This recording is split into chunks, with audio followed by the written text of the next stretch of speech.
चलिए जानते हैं मध्य प्रदेश की 25 बड़ी खबरों को सिर्फ 10 मिनट में। लेकिन उससे पहले वीडियो को लाइक और चैनल को सब्सक्राइब जरूर करें। जगदीश नगर इलाके में नगर निगम का एक्शन। दौड़ नगर निगम ने बाणगंगा क्षेत्र के जगदीश नगर में अवैध कॉलोनी के खिलाफ बड़ी कार्रवाई करते हुए निर्माणाधीन रो हाउस को तोड़ दिया। शिकायत मिलने के बाद निगम की रिमूवल टीम 3 पोकलेन मशीन और 70 से अधिक कर्मचारियों के साथ मौके पर पहुंची। जांच में सामने आया कि सर्वे क्रमांक 242-1 पर बिना अनुमति के कॉलोनी काटी जा रही थी। अधिकारी अंकेश बिरथरिया के अनुसार निर्माणकर्ता के खिलाफ नियमों के तहत कार्रवाई की गई। इस कार्रवाई से अवैध कॉलोनी विकसित करने वालों में हड़कंप मच गया है और प्रशासन ने आगे भी सख्ती जारी रखने की बात कही है।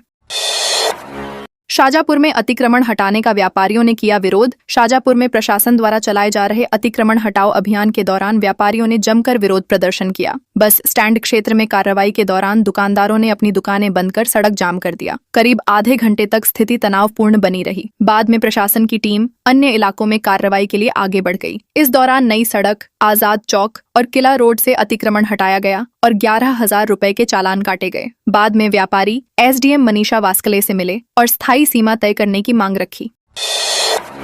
छिंदवाड़ा में डिस्पोजल फैक्ट्री में लगी आग। छिंदवाड़ा के सोनपुर रोड स्थित एक डिस्पोजल फैक्ट्री में देर रात भीषण आग लगने से पूरी फैक्ट्री जलकर खाक हो गई। आग पर काबू पाने के लिए दमकल की 5 गाड़ियां और नगर निगम के 4 टैंकर लगाए गए। फैक्ट्री में मौजूद ज्वलनशील सामग्री के कारण आग तेजी से फैल गई। इस घटना में एक बुजुर्ग झुलस गए, जबकि फैक्ट्री संचालक दीपक साहू भी घायल हो गए। दोनों को उपचार के लिए अस्पताल भेजा गया। कई घंटों की मशक्कत के बाद आग पर काबू पाया गया, लेकिन घटना से भारी नुकसान हुआ है। सिंगरौली में अवैध रेत खनन पर कार्रवाई। सिंगरौली जिले में अवैध रेत खनन के खिलाफ प्रशासन ने सख्त कार्रवाई करते हुए 3 पोकलेन मशीनें जब्त की हैं। कलेक्टर गौरव बैनल के निर्देश पर खनिज, पुलिस और राजस्व विभाग की संयुक्त टीम ने हरदी गांव स्थित रेत खदान का निरीक्षण किया। जांच में स्वीकृत क्षेत्र से बाहर खनन के प्रमाण मिले। खनिज अधिकारी आकांक्षा पटेल ने बताया कि नियमों का उल्लंघन पाए जाने पर मशीनें जब्त कर ली गई हैं। अब अवैध रूप से निकाली गई रेत का आकलन किया जा रहा है और संबंधित लोगों पर सख्त कानूनी कार्रवाई की जाएगी।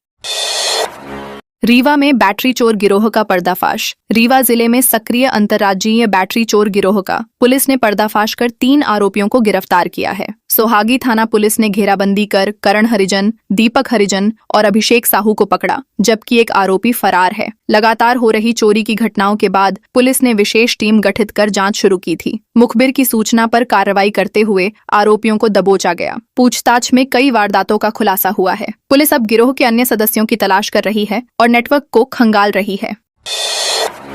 ग्रामीणों ने सुनाई खरी खोटी, विधायक बोले विरोध ही कर लो। नर्मदापुरम जिले के मलकाजरा गांव में विधायक ठाकुरदास नागवंशी को ग्रामीणों के भारी विरोध का सामना करना पड़ा। सड़क, पानी और नाली जैसी मूलभूत समस्याओं को लेकर ग्रामीणों ने विधायक को घेर लिया और नाराजगी जताई। इस दौरान माहौल गर्मा गया और विधायक ने भी नाराज होकर कहा कि अब विरोध ही कर लो। घटना का वीडियो सोशल मीडिया पर वायरल हो रहा है। विधायक गांव में एक सड़क के भूमि पूजन कार्यक्रम में पहुंचे थे, जहां लोगों ने अपनी समस्याओं को लेकर जमकर विरोध प्रदर्शन किया।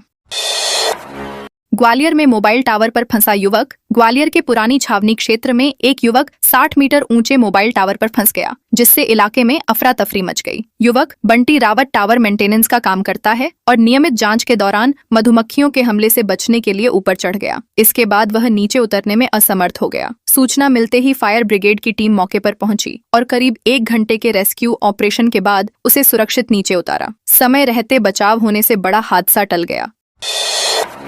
सेल की 153 करोड़ की जमीन पर कब्जे का प्रयास। सतना में steel authority of India limited की करीब 153 करोड़ रुपए की जमीन पर अवैध कब्जे का प्रयास सामने आया है। आरोप है कि बाल गोविंद चौधरी के नेतृत्व में 50 से अधिक लोग देर रात विवादित जमीन पर पहुंचे और डॉक्टर भीमराव अंबेडकर की प्रतिमा स्थापित कर कब्जा करने की कोशिश की। यह जमीन कोर्ट के स्टे में होने के बावजूद यह कदम उठाया गया। सूचना मिलने पर पुलिस मौके पर पहुंची, लेकिन बिना ठोस कार्रवाई लौट गई। मामले के सामने आने के बाद प्रशासन में हड़कंप मच गया है।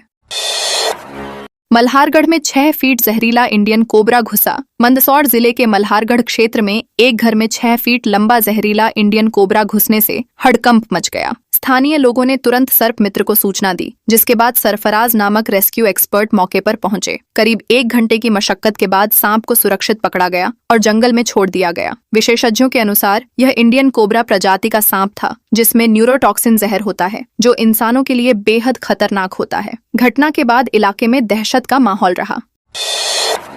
धार के 3.86 करोड़ के स्विमिंग पूल में लापरवाही। धार के उदय रंजन मैदान में बने 3.86 करोड़ रुपए के स्विमिंग पूल में गंभीर लापरवाही सामने आई है। यहाँ 10 कोच तैनात होने का दावा किया गया था, लेकिन पिछले 2 दिनों से एक भी कोच मौजूद नहीं थे। शुक्रवार को कोच और युवकों के बीच विवाद के बाद सभी कोच ड्यूटी छोड़कर चले गए। इसके बावजूद शनिवार और रविवार को बच्चों को बिना कोच के ही स्विमिंग कराई गई, जिससे सुरक्षा पर सवाल उठ रहे हैं। स्थानीय लोगों का कहना है कि 2,500 रुपए मासिक फीस लेने के बावजूद उचित प्रशिक्षण नहीं मिल रहा, जिससे वे खुद को ठगा महसूस कर रहे हैं।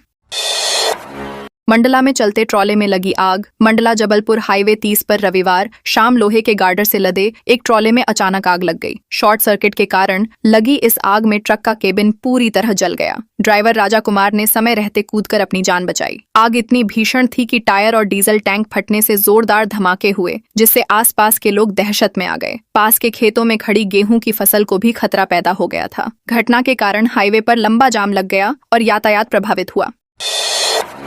एमपी के भोपाल से उड़ा गिद्ध पाकिस्तान पहुंचा। मध्य प्रदेश के भोपाल से छोड़ा गया एक गिद्ध अंतर्राष्ट्रीय सीमा पार कर पाकिस्तान पहुंच गया। इसे 30 मार्च को हलाली डैम के पास वन विहार से छोड़ा गया था। जीपीएस ट्रैकिंग के अनुसार यह राजस्थान होते हुए 6 अप्रैल तक पाकिस्तान के खानेवाल जिले में पहुंच गया। 7 अप्रैल को सिग्नल बंद होने पर WWF इंडिया को सूचना दी गई। इसके बाद WWF पाकिस्तान और स्थानीय वन विभाग ने गिद्ध को सुरक्षित बरामद कर लिया। यह घटनाक्रम वन्यजीव संरक्षण के लिहाज से अहम माना जा रहा है।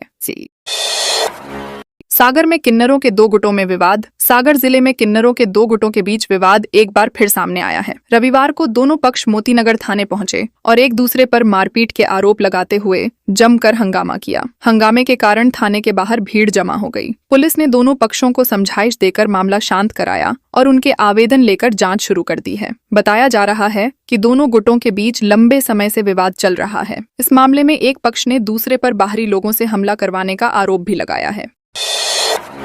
मंडला के खेतों में लगी आग। मंडला जिले के नैनपुर क्षेत्र में रविवार को खेतों में भीषण आग लगने से करीब 15 एकड़ क्षेत्र की नरवाई जलकर राख हो गई। आग राकेश ठाकुर के खेत से शुरू होकर तेज हवा के कारण तेजी से फैल गई। हालांकि राहत की बात यह रही कि अधिकांश खेतों की फसल पहले ही कट चुकी थी, जिससे बड़ा नुकसान टल गया। स्थानीय किसानों ने ट्रैक्टर और अन्य संसाधनों की मदद से आग बुझाने का प्रयास किया और काफी मशक्कत के बाद आग पर काबू पाया। घटना की सूचना प्रशासन को दे दी गई है और जांच जारी है।